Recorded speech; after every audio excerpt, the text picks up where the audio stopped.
नमस्कार, आप देख रहे हैं लोकायुक्त न्यूज और मैं हूं आपके साथ ज्योतिका। आइए रुक करते हैं खबर की ओर।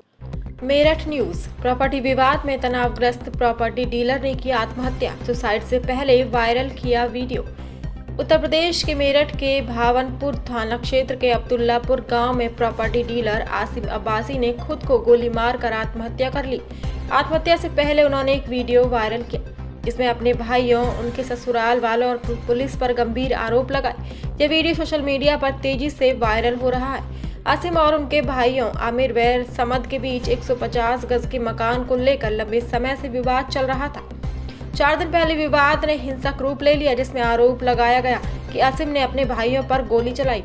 इस मामले में भावनपुर थाने में आसिम के खिलाफ गंभीर धाराओं में मुकदमा दर्ज किया गया था, जिसके बाद वे फरार थे। आत्महत्या से पहले आसिम ने अपनी पत्नी दिलकशी को घर छोड़ने के लिए कहा और संपत्ति विवाद से जुड़ी विस्तृत जानकारी मैसेज के जरिए भेजी। उन्होंने अपने चाचा के खाली मकान में जाकर तमंचे से खुद को गोली मार ली। सामने आए वीडियो में आसिम ने अपने भाई या उनके ससुराल वालों और पुलिस पर मानसिक प्रताड़ना का आरोप लगाया। उन्होंने कहा कि पुलिस ने उनकी शिकायतों को अनसुना किया और उन्हें उल्टा आरोपी बना दिया। गोली की आवाज सुनते ही परिवार के लोग मौके पर पहुंचे, लेकिन आसिम की मौत हो चुकी थी। पुलिस ने घटनास्थल से तमंचा, एक खाली कारतूस, 2 मोबाइल और 117 रुपए बरामद किए। पुलिस ने इस शव को पोस्टमार्टम के लिए भेज दिया और मोबाइल से भेजे गए संदेश व वीडियो की जांच कर रही है। पुलिस ने कहा कि साक्ष्य के आधार पर उचित कार्यवाही की जाएगी। राकेश मिश्रा, एसपी देहात, ने कहा कि मामले की गहन जांच की जा रही है और दोषियों पर कड़ी कार्यवाही की जाएगी।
दोस्तों, मैं एक बात कहना चाहता हूँ आपसे।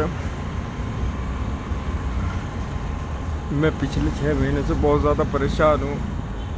अपने भाइयों की वजह से उठे बैठे ये मुझे थाने लेके चले जावे हैं। इन्होंने मेरी ज़िंदगी जहन्नुम बना रखी है, जिसमें एक का नाम आमिर है, एक का नाम समद है, एक का नाम राहिब है। राहिब जो है आमिर का साला है, और एक का नाम बबलू है। ये पक्के बेईमान, इन्होंने मेरे प्लॉट कब्जा लिए हैं और ये हमेशा क्या करते हैं, जब भी मुझे थाने में बिठवा देते हैं, हमेशा मेरे प्लॉट कब्जा लेते हैं। उसके बाद में कोर्ट कचहरी के चक्कर के लिए मुझे छोड़ देते हैं। अब इन्होंने एक मुकदमा लगवाया है मेरे ऊपर, झूठा केस करवा के राहिब ने अपने घर पे गोली चलवा के ये दिखाया, गोली चला के कि मैंने चलाई वहाँ पे, जबकि कि मैं वहाँ पे मौजूद भी नहीं था। अब वो पुलिस को पैसा दे के रिपोर्ट चढ़वा दी है। 2 दिन हो गए मैं घर से बेघर हूँ। 2 दिन से मैंने अभी तक कुछ नहीं खाया है, भूख का प्यासा हूँ। मेरा बच्चा, मेरे सब कुछ सब मेरे से दूर है। अभी मेरी ज़िंदगी बिल्कुल ज़िंदगी नरक बना रखी है। अब मेरा जीने का कोई मन नहीं है। अब मेरी ज़िंदगी, जिसकी मेरी मौत का जो जिम्मेदार होंगे 4 लोग होंगे। इन्होंने अभी तक 5 बार थाने में बिठवा लिया मुझे। 1 तारीख को इन्होंने मेरे ऊपर जानलेवा अटैक कराया था पुट्ठी के अंदर में, जिसमें मेरी कार चूरम चूर हो गई। बिल्कुल 6 बंदे थे जिन्होंने अटैक किया था। इन्होंने पैसे दे के हायर करके अटैक करवाया था मेरे ऊपर, जिसमें मैं बच गया। उसके बाद में 5 तारीख के यहाँ फिर इन्होंने मेरे से झगड़ा करके घर पे आके फिर मुझे थाने ले गए। थाने ले जाने के बाद में इन्होंने मेरी जमानत नहीं होने दी, तो मेरे पीछे खेत बांट लिया और मेरा प्लॉट कब्जा लिया। अब कल रात की बात है, परसों रात की बात है, 12-1 बजे के आसपास ये घर पे आया आमिर। ना आती तोड़ फोड़ करी। मेरा बच्चा 6 महीने का है, उसके साथ में भी बिल्कुल बहुत वो करा, मेरी बीवी को मारता है, सब कुछ करता है, जो कि जबकि कि मेरा पर्सनल अपनी मेहनत का बनाया हुआ घर है। अभी इसके कमाना बस की नहीं है, उठते बैठे मुझे घसीट ले। इसकी ससुराल अब्दुल्लापुर की है, जिसकी वजह से सारे के सारे चढ़ के आते हैं, वे मुझे बजाते हैं, मेरी नील पड़ रहे हैं, चोटों के निशान है बहुत बुरी तरीके से। ये देखो पूरी तरीके से चोटों के निशान, बदन का कोई ऐसा आगा नहीं बचा जहाँ जो मेरे छल्ली ना हो, जो मेरी रग रग दुख ना रही हो। मेरा अब जीने का कोई मन नहीं है, जो मेरी मौत की जिम्मेदारी है। अब इन्होंने झूठी 307 लगवाई है मेरे ऊपर, सारी चीज़ें करी हैं इन्होंने। एक तरफा पुलिस को पैसा भर के मुझे घर से बेघर कर दिया, सारी चीज़ें कर दिया। मेरे उसके चक्कर में लगे हुए, मेरी बीवी को चिपट रहे हैं कि मकान दे, ये कर, वो कर, ये कर, ये वाला प्लॉट चाहिए और वो वाला प्लॉट चाहिए।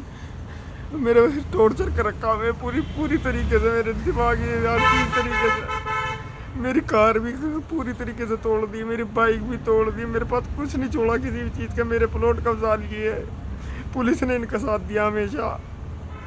अब मेरी मौत की जिम्मेदारी ये चारों लोग होंगे, बबलू, आमिर, समद और राहिब।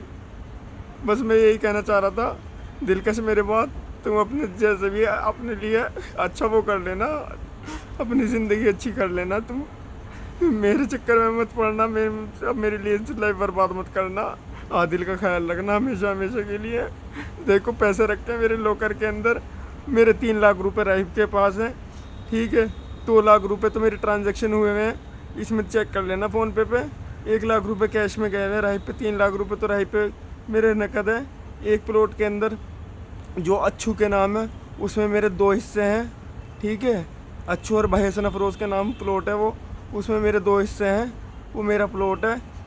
मैं अब बता के जा रहा हूँ, उनसे कंफर्म कर लेना हमेशा हमेशा के लिए, क्योंकि मेरे पीछे ये सारी चीज़ें भी आपको ना मिले। जय हिंद दोस्तों।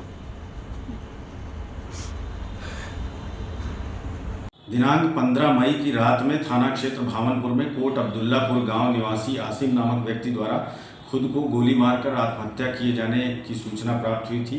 इस सूचना पर स्थानीय पुलिस उच्च अधिकारियों एवं फील्ड यूनिट द्वारा मौका मुआयना करते हुए बॉडी को नियमानुसार पोस्टमार्टम के लिए भिजवाया गया और परिजनों द्वारा दी गई तहरीर के आधार पर राहिब नामक व्यक्ति के विरुद्ध नामजद मुकदमा दर्ज किया गया है। प्रकरण में जो आरोप लगाए गए हैं और जो प्रारंभिक जानकारी पता चली है उसके अनुसार मृतक आसिम और उसके भाई आमिर के बीच में मकान और ज़मीन के बंटवारे को लेकर विवाद था, जिसमें दूसरे भाई आमिर के साले राहिब द्वारा इनको प्रताड़ित किया जाता था और इस कारण इन्होंने ये कदम उठाया। इन आरोपों की जांच की जा रही है और जो प्रकरण में अग्रेतर विवेचनात्मक विधिक कार्यवाही है वो थाना भावनपुर के द्वारा निष्पादित की जा रही है। इस खबर में बस इतना ही, बने रहिए लोकायुक्त न्यूज के साथ।